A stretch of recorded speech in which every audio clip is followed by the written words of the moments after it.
Ci portano più speranza, più fiducia, uno sguardo che finalmente si alza verso il futuro. Per ricominciare con la tua attività, con la tua professione, per allargare i tuoi orizzonti, ricomincia con noi. Contatta il nostro ufficio pubblicità. È il momento giusto per ripartire insieme. Chiamaci ai nostri contatti.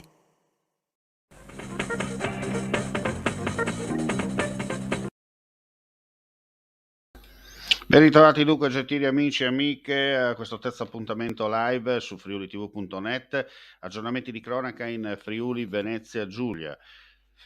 E dunque devo vedere i numeri del Covid in regione, perché su 4.964 tamponi molecolari sono stati rilevati 108 nuovi contagi con una percentuale di positività del 2,18%. 15.100 i test rapidi antigenici realizzati, 6 casi rilevati.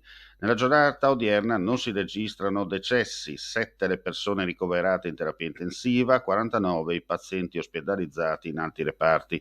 Per quanto riguarda il sistema sanitario regionale, sono state rilevate le positività di 2 infermieri e un amministrativo all'azienda sanitaria del Friuli Occidentale e un infermiere dell'azienda sanitaria universitaria del Friuli Centrale. Relativamente alle strutture residenziali per anziani non si registrano casi di Covid tra gli operatori, mentre 5 contagi tra gli ospiti.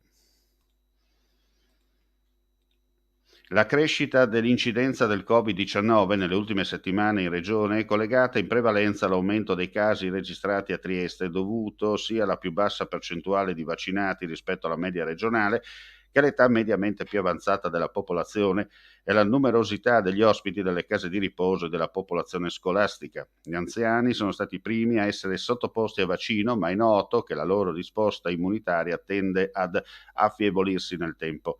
Un fatto dimostrato dalla ripresa nelle strutture residenziali di alcuni focolai fortunatamente di bassa gravità clinica. Lo ha affermato in Consiglio regionale il vice governatore con delega alla salute Riccardo Riccardi, rispondendo a un'apposita interrogazione. Per far fronte all'emergenza causata dal Covid-19, le prefetture, in stretta collaborazione con la Regione Friuli Venezia Giulia, hanno già attivato delle misure importanti per assicurare un regolare accesso ai poli scolastici da parte degli studenti delle scuole superiori, sia attraverso i normali mezzi del trasporto pubblico locale, che con l'ausilio di servizi aggiuntivi realizzati anche con la partecipazione di vettori a noleggio con conducente. Lo ha affermato in Consiglio regionale l'assessore ai trasporti Graziano Pizzimenti, rispondendo a un'interrogazione dedicata a questi temi.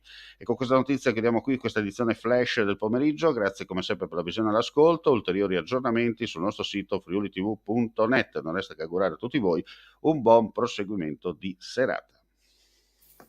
Vuoi assaggiare una birra dove al suo interno scopri la specialità tipica friulana? Lumi Beer, il prodotto ricavato in 20 ettari di terreno coltivato orzodistico, biodiversità, performance ambientale. Lumi Beer nelle sue 5 versioni disponibili, 4 per consumo veloce e dissetante e la versione Magnum per intenditori. Lumi Beer si abbina a qualsiasi palato. Lumi Beer è un prodotto esclusivo Azienda Agricola Pancera, il buon seme, i buoni frutti.